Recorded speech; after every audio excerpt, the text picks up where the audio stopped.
Doy la palabra ahora a Su Excelencia, el señor Francis Lowell, Ministro de Estado en Educación de Trinidad y Tobago.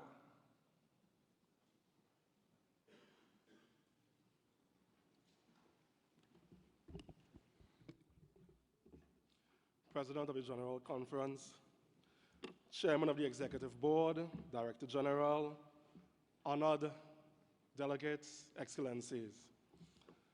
The matters we've been discussing today are very close to my heart, as I am sure they are with everyone here. So please permit me a bit to go off script. I am tremendously proud, tremendously humbled to be here representing my country of Trinidad and Tobago. I'm also proud to bring greetings on behalf of our very new Prime Minister, Dr. the Honorable Keith Rowley.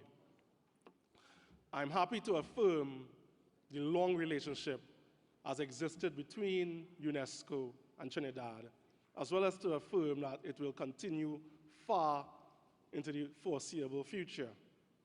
Now, at home, I am sometimes accused of this sin called youthful exuberance. So I should say that I'm also very enthusiastic about the mandate that UNESCO has adopted in terms of 2030, the next 15 years. Why?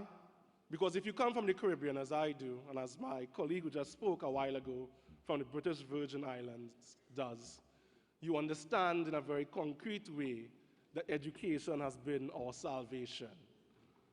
And to understand that, one needs a historical context. If you know anything about Caribbean history, and especially the modern history of the Caribbean, it is quite clear that that history has very tragic overtones and undertones. Our modern history begins with invasion, with the genocide, or in the case of Trinidad, the near genocide of our first peoples. It moved on from there into the exploitation that came with African enslavement and Indian indenture. If you add on to all of that, centuries of colonial domination, and then in the 20th century until now, decades of neo-colonial relationships, what you really have is the perfect template for sustained underdevelopment as opposed to sustainable development. And that is our historical context. How does one get beyond that? Well, it comes down to partnering with benevolent organizations, which is why the Caribbean has had a very long relationship with UNESCO. But it also comes down to sound government policy. In Trinidad in particular, but also throughout the entire Caribbean, in the post-independence period in the mid-20th century, there was a definite movement towards bringing education, which had once been the exclusive realm of the well-to-do, bringing it to the people. In Trinidad, what we did very quickly was to make agreements with the dominant providers of education, which were the churches, so that they would become part of the state apparatus. But we also ensured that we embarked on a massive expansion in education, both at the primary and at the secondary level.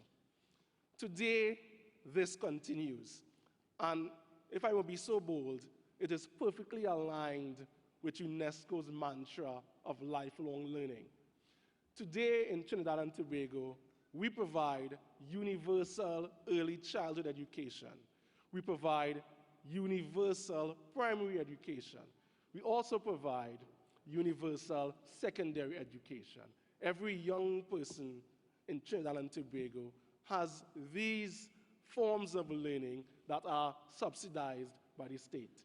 We are also working towards significantly raising the number of our citizens who can access tertiary education.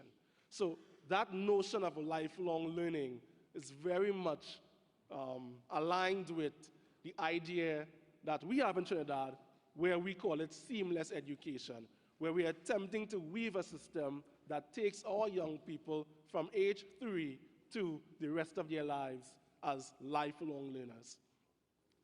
But of course, UNESCO's mandate goes well beyond education, and it countenances issues of culture, youth development, entrepreneurship, and I could go on ad infinitum.